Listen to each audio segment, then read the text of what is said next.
Hello everyone, just working on this Volvo XC90. I had a coolant hose, which is this one right here. Plastic broke. Guess the car experienced some type of overheat, causing this plastic tubing that goes into the engine block to break. Went ahead and ordered it, replaced it, but seeing how that plastic was brittle, I figured let me go ahead and replace all of the plastic fittings that are on this vehicle for the cooling system.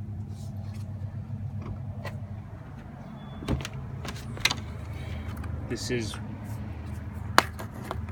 one of the older ones. Well, this is the old one that I removed. Didn't look too bad, but I figured if one plastic goes bad in the cooling system, you've got a few more that should be near their life expectancy. This is the other one here.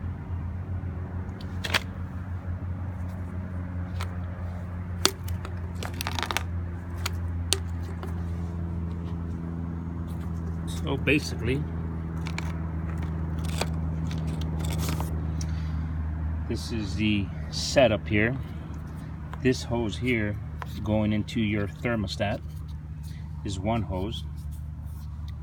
This is another hose. There's some type of flow valve in here that I noticed after I took it off, or better yet, after I received the new one. There's some type of flow controlling or regulating piece that goes in here, and there's a spring holding it up against this tapered piece. The spring in here, don't know where that's at. Maybe it went into the water pump, but figured if one plastic is brittle, the other plastics should be pretty much near their end too. So this is the thermostat. I had issues with the thermostat about 2 years ago, where there's some plastic tabs that hold the thermostat in place that broke off. Replaced that a few, like I said, 2 years ago. And so that looked good. I thought about replacing it, but I'm gonna bite the bullet on this one here. So this is the plastic tubing that went bad. Plastic broke and it came out in pieces here. So I got that replaced, and I went ahead and replaced this other one right here, which goes down into this here. And this is that plastic one that I was showing you that has a like a flow restrictor or flow regulator, which is also plastic. And this hose here is a hose that goes into your oil coolant, or to cool down your oil, engine oil. And so this is total pieces that I replaced is one, because it's a hose crimped on mechanically to plastic that bolts on into the engine block. That's one hose.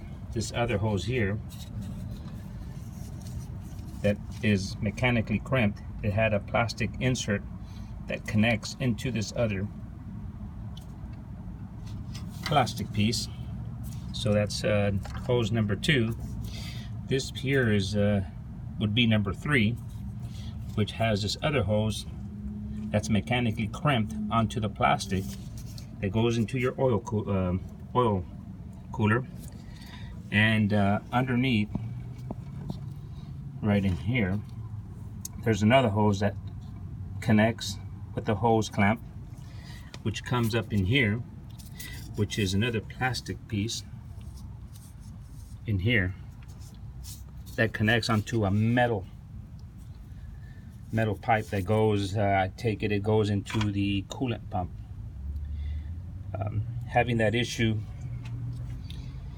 with the plastic being bad, I decided to bite the bullet and order all the hoses that have plastic connectors to it. Went ahead and replaced it.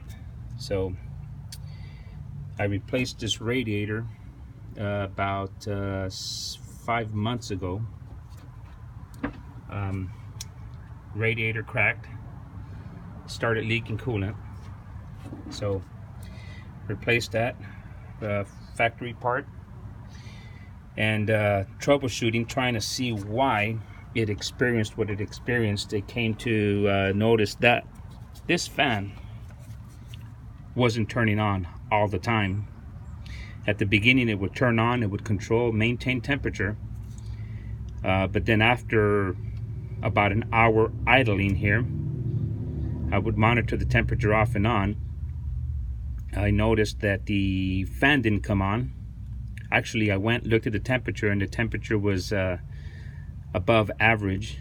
So I went ahead and turned on the air conditioner to call for the fan to come on, and the fan never came on. So looked on the websites. I couldn't really find much info on troubleshooting this equipment here, so I went ahead and bit the bullet and bought a new fan.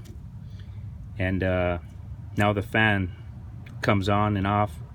I did notice that it does come on a little stronger when it does come on. So I want to say the actual module here, this module here was it's part of the fan. I could not find just this one piece to replace. I had to buy the whole new fan. So all in all, I have a new radiator, a new fan, and when I replaced the radiator, I replaced the upper hose, which also is a hose that has a mechanically crimped plastic fitting in here that connects into my thermostat. And this hose here is the same thing, comes from the radiator, the lower hose, that also has a mechanical crimp into a plastic fitting that clips onto this other plastic. So I didn't buy the upper and lower radiator hoses because those are fairly new, but I guess it all started maybe by this fan not coming on when it was supposed to come on, causing the vehicle to have an above average temperature. That in turn cracked my radiator.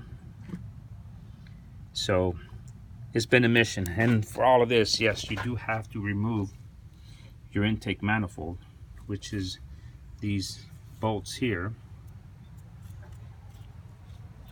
and also 2 bolts way in the bottom here that you need access from underneath the vehicle to remove those 2 bolts. And there's a significant amount of harnesses that plug into your intake manifold.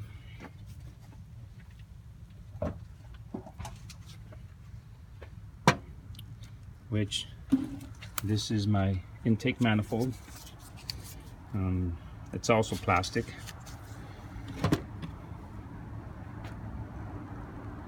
So if you've had any problems with one hose going bad, my advice would be for you to go ahead and bite the bullet and get all the hoses replaced. I think I paid a little over $300.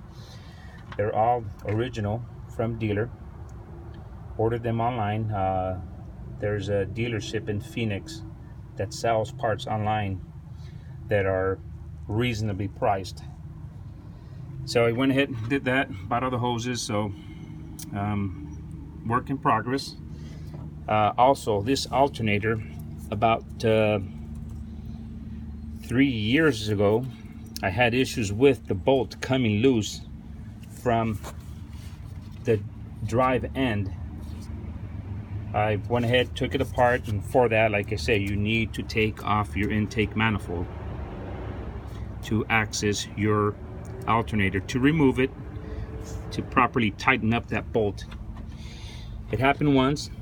Went ahead, took it apart, And when I went ahead and tightened up the bolt, I made sure I put in Loctite, the red one, the hard one, the hard to remove one, and it worked good for about a month and a half. Then the bolt came loose again, took it off, took the alternator into a repair shop, and they tested out the alternator. The alternator was good.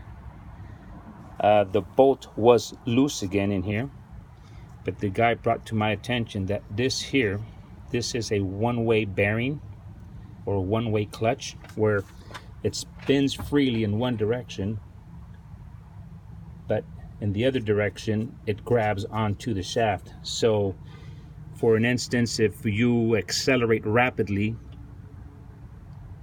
and release your gas pedal, this clutch here, this one-way bearing, is designed to keep the alternator spinning at a higher RPM versus your drive end shaft. And because that one-way bearing was seized up, it was causing a hammer reaction, causing this bolt to come loose here. So yes, I replaced this clutch only. Like I said, 3 years ago. I didn't see anything online about this, but if you guys ever experience that bolt coming loose, when you get to this, check this one-way bearing here. Just hang it and turn it by hand, you know, give it side to side jerks, and you're going to notice that the alternator should grab in one direction but spin freely in the opposite direction. So yeah, and this clutch here, or this one-way bearing with the rubber coupling here, a little over $100 on this was purchased through Amazon website. Haven't had any issues with it since. So yes, if you get this bolt that comes loose, check your one-way bearing here. Well, hopefully this was information, useful information. Later on, I'm gonna think about maybe going into my coolant pump. It's somewhere back there. I'm also gonna replace these two hoses, because yes, that's for your core heater, cabin heater. It's rubber, mechanically crimped onto plastic fittings that go into your cab to warm up the cab. So I'm gonna also replace those two hoses, and it looks like the water pump should be back there. And once again, I have yet to see somebody talking about this water pump, how to gain access to it. There isn't much info on YouTube that I've been able to find successfully on this. So if anything, leave a comment, hit like, share, and hope this is all useful information.